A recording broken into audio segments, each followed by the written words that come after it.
ನಮಸ್ಕಾರ.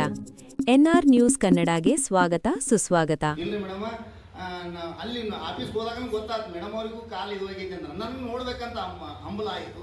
ನಾನು ಇಲ್ರಿ ಮೇಡಮ್, ನಾನು ಬಂದು ನೋಡ್ತೀನಿ. ಜಮಖಂಡಿ ನಗರದ ಮಹೇಶ ಚಿತ್ರಕಲಾ ಮಹಾವಿದ್ಯಾಲಯದಲ್ಲಿ ನಡೆದ ಬಸವರಾಜ ಎಸ್ ಪಾಟಲ ಹಿರಿಯ ಕಲಾವಿದ ಇವರಿಂದ ನಿಸರ್ಗ ಚಿತ್ರಣದ ಪ್ರಾತ್ಯಕ್ಷಿಕೆ ಸಮಾರೋಪ ಸಮಾರಂಭ ಕಾರ್ಯಕ್ರಮ ಜರುಗಿತು. ಕಾರ್ಯಕ್ರಮದ ಅಧ್ಯಕ್ಷತೆಯನ್ನು ವಹಿಸಿದ ಕವಿತಾ ತಿಮ್ಮಾಪುರ ಅವರು ಮಾತನಾಡಿ, ಚಿತ್ರಕಲೆಯು ಭಾಷೆ ಹುಟ್ಟುವ ಮುಂಚೆಯೇ ಚಿತ್ರಕಲೆ ಹುಟ್ಟಿಕೊಂಡಿದೆ ಎಂದು ತಿಳಿಯಲಾಗುತ್ತದೆ ಎಂದರು. ಆದಿಮಾನವರು ಗುಡ್ಡಗಾಡು ಪ್ರದೇಶಗಳಲ್ಲಿ ಜೀವನ ಸಾಗಿಸುವ ಸಮಯದಲ್ಲಿ ಗುಹಗಳ ಮೇಲೆ ಚಿತ್ರಗಳನ್ನು ಬಿಡಿಸಿ ತಮ್ಮ ಜೀವನ ಶೈಲಿಯನ್ನು ತೋರಿಸುತ್ತಿರುವ ಕಲೆಗಳು ಇಂದಿಗೂ ಜೀವಂತ ದೊರೆಯುತ್ತದೆ. ಚಿತ್ರಕಲೆಯೊಂದು ನೈಸರ್ಗಿಕವಾದ ಸುಂದರ ಜೀವನದ ಕಲೆಯನ್ನು ಬಣ್ಣಗಳ ಮೂಲಕ ಚಿತ್ರ ಬಿಡಿಸಿ ಆನಂದಮಯವನ್ನು ತೋರಿಸುವ ಚಿತ್ರಕಲೆಗಾರರಿಂದ ಮಾತ್ರ ಸಾಧ್ಯ.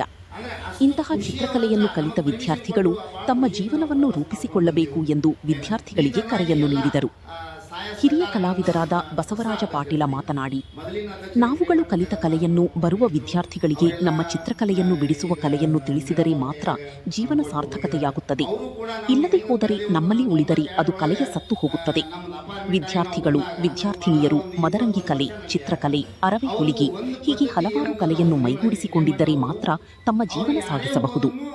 ಕಲಾದೇವಿಯನ್ನು ಪಡೆಯಬೇಕಾದರೆ ಸತತವಾಗಿ ಪ್ರಯತ್ನ ಮಾಡಿದರೆ ಮಾತ್ರ ಕಲಾದೇವಿಯು ಒಲಿಯಲು ಸಾಧ್ಯ ಎಂದರು.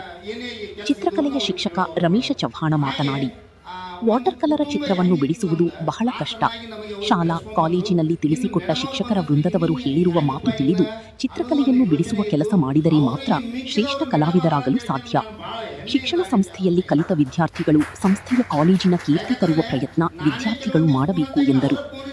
ಕಾಲೇಜಿನ ಪ್ರಾಚಾರ್ಯ ಕೇಶವ ರಾಠೋಡ ಸ್ವಾಗತಿಸಿ ಪ್ರಾಸ್ತಾವಿಕ ಮಾತನಾಡಿದರು. ವೇದಿಕೆಯಲ್ಲಿ ನಿವೃತ್ತ ಪ್ರಾಚಾರ್ಯ ಜಿವಿ ಹಂಪಣ್ಣವರ, ನಿವೃತ್ತ ಉಪನ್ಯಾಸಕ ಎಚ್ಎಂ ವಿಶ್ವನಾಥ ಈ ಕಲಾಶಾಲೆ ಇನ್ನಷ್ಟು ಬೆಳಿಬೇಕಂತಂದ್ರೆ ಇಂಥ ಕಾರ್ಯಕ್ರಮಗಳು ಸತತವಾಗಿ ನಡೀತಾ ಇದ್ರೆ ವಿದ್ಯಾರ್ಥಿಗಳಿಗೆ ಬಹಳಷ್ಟು ಅನುಕೂಲಗಳು ಆಗ್ತಿರ್ತಾವ. ಒಂದೇ ಉದ್ದೇಶ ನಮ್ಮದು, ನಾವು ಇರೋ ತನಕ ಈ ವಿದ್ಯಾರ್ಥಿಗಳಿಗೆ ಇನ್ನಷ್ಟು ಹೆಚ್ಚಿನ ಜ್ಞಾನವನ್ನು ಕೊಡಿಸಬೇಕು ಅನ್ನೋದು ಒಂದೇ ವಿಚಾರ ನಮ್ದು. ಆ ದಿಶೆಯಲ್ಲಿ ಮುಂದೆ ಸಾಗೋಣ. ನೀವೆಲ್ಲ ಸಹಾಯ ಸಹಕಾರ ಮಾಡ್ತೀರಿ ಅಂತ ನಾನು ನಂಬಿದ್ದೀನಿ. ಮುಂದಿನ ದಿನಮಾನಗಳಲ್ಲಿ ಮತ್ತೊಂದು ಕಾರ್ಯಕ್ರಮಗಳನ್ನು ಮಾಡ್ತಾ ನಾವು ಮುಂದೆ ಸಾಗೋಣ ಅಂತ ಹೇಳಿ ನನ್ನ ಎರಡು ಮಾತುಗಳಿಗೆ ವಿರಾಮ ನೀಡ್ತೀನಿ. ನಮಸ್ಕಾರ. ಶ್ರೀ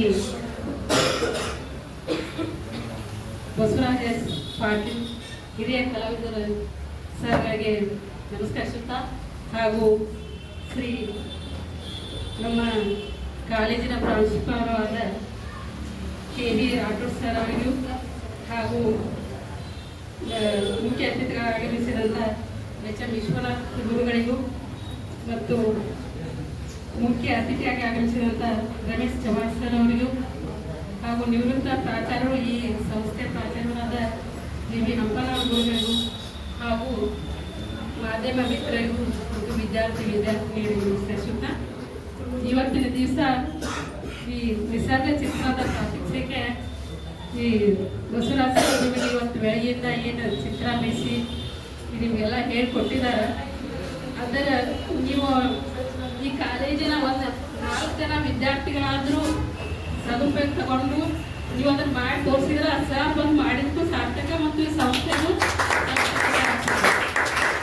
ಈ ಸಂಸ್ಥೆಯಿಂದ ನೀವು ಕಲಿತು ಮುಂದೆ ನಿಮ್ಮ ಜೀವನ ಕಟ್ಕೊಂಡಾಗ ಈ ಸಂಸ್ಥೆಗೆ ಒಂದು ಹೆಸರು, ಇಂಥ ಸಂಸ್ಥೆಯಲ್ಲಿ ಓದಿದ್ದು, ಇಂಥ ಕಲ್ತಿದ್ದು, ನಾವು ಇಂತಿಂಥ ಸರ್ಗಳು ಬಂದು ನಮ್ಗೆ ಹೇಳ್ತಿದ್ರು, ಅದರಿಂದ ನಾವು ಜೀವನ ಕಟ್ಕೊಂಡಿವಿ ಅಂದಾಗ ಇಲ್ಲಿ ಗುರುಗಳೆಲ್ಲ ಮಾಡಿದ್ದು ಅವ್ರಿಗೆ ಸಾರ್ಥಕತೆ ಆಗ್ತೈತಿ. ಮತ್ತು ನಿಸರ್ಗನ ಪ್ರಕೃತಿ ಒಳಗೆ ಅದು ಒಂದು ವಿಸ್ಮಯ. ಅದನ್ನು ಎಷ್ಟು ಸೌಂದರ್ಯವನ್ನು ಒಂದು ಕಾಗದ ಕಾಗದ ಮೇಲೆ ಬಣ್ಣ ಹಚ್ಚಿ ಆ ಸೌಂದರ್ಯ ನಿಮಗೆಲ್ಲ ನಮಗೆ ನೋಡೋಕ್ಕೆ ಎಷ್ಟು ಅದು ಕಾಣಿಸ್ತೈತಿ. ಅದನ್ನು ಮಾಡೋದು ನಿಮ್ಗೆ ಅಷ್ಟು ಈಸಿಯಾಗಿ ಹೇಳ್ಕೊಟ್ಟಿದ್ರಲ್ಲ ಸರ್, ಮತ್ತು ಉಪಯೋಗ ತಗೊಳ್ಳಿ ಅಂತ ಹೇಳ್ತಾ, ಇದಕ್ಕೆ ಚಿತ್ರಕಲೆಗೆ ಯಾವುದೇ ಭಾಷೆ ಅಂತ ಇರೋದಿಲ್ಲ. ಮನುಷ್ಯ ಇನ್ನೂ ಭಾಷೆ ಕಲಿಯೋಕ್ಕಿಂತ ಮುಂಚೆನೇ ಚಿತ್ರಕಲೆ ಹುಟ್ಟೈತೆ ಅನ್ನೋದನ್ನ ಎಲ್ಲ ಕೇಳ್ತೀನಿ. ಅದೇ ಮನುಷ್ಯ ಅವಾಗಿನ ಜೀವನದಾಗೆ ಆದಿಮಾನವ ಕಾಡೊಳಗೆ ಏನು ಬೇಟೆ ಆಡಿ ಆ ಸೌಂದರ್ಯದಿಂದ ಗುಹೆಯ ಒಂದು ಗೋಡೆ ಮೇಲೆ ಕೆತ್ತಿ ಅದನ್ನು ದಾಖಲಿಸ್ತಿದಂತ. ಅಂದರೆ ಅವಾಗ ಭಾಷೆ ಚಿತ್ರಕಲೆ ಅವಾಗ ಹುಟ್ಟೈತಿ. ಭಾಷೆ ಹುಡ್ಬೇಕಿಂತ ಮುಂಚೆ ಅದನ್ನು ನೀವೆಲ್ಲ ಸದುಪಯೋಗ ತಗೋರಿ ಅಂತ ಹೇಳಿ ಈ ಸೌಂದರ್ಯವನ್ನು ಎಲ್ಲರೂ ಪ್ರಕೃತಿ ಸೌಂದರ್ಯವನ್ನು ಉಳಿಸಿ ಬೆಳೆಸೋಣ ಅಂತೇಳಿ ನಾನು ಇದನ್ನು ಮಾಡ್ತೀನಿ. ಒಟ್ಟು ಏನು ನಡೀತಾ ಇದೆ ಎಂಬುದನ್ನು ನಮ್ದ ಕಷ್ಟ ಸುಖಗಳನ್ನು ವಿಚಾರ ಮಾಡಿಕೊಂಡು ಹೋಗ್ತಾರೆ. ಅಂಥ ಹಿರಿಯರು ನಿವೃತ್ತ ಇದೇ ಕಲಾಶಾಲೆಯ ಪ್ರಾಚಾರ್ಯರು ಜಿ ವಿ ಹಂಪಣ್ಣವ್ರ ಸರ್ ಕೂಡ ಇವತ್ತಿನ ದಿವಸ ಅತಿಥಿಯಾಗಿ ಕಾರ್ಯಕ್ರಮ ಬಂದಿದ್ದಾರೆ. ಅವರಿಗೂ ಕೂಡ ತಮ್ಮೆಲ್ಲರ ಪರವಾಗಿ ಸ್ವಾಗತವನ್ನು ಬಯಸ್ತೇನೆ. ಹಿರಿಯ ಉಪನ್ಯಾಸಕರಾಗಿ 4-5 ತಿಂಗಳಾಯಿತು. ಅವರು ಕೂಡ ಇದೇ ಕಾಲೇಜಿನಲ್ಲಿ ಸಾಕಷ್ಟು ವಿದ್ಯಾರ್ಥಿಗಳಿಗೆ ಚಿತ್ರಕಲೆಯಲ್ಲಿ ಬೋಧನೆಯನ್ನು ಮಾಡಿ ಉತ್ತುಂಗ ಶಿಖರಕ್ಕೆ ಏರಿಸಿದಂಥ ವ್ಯಕ್ತಿಗಳು. ಸಾಕಷ್ಟು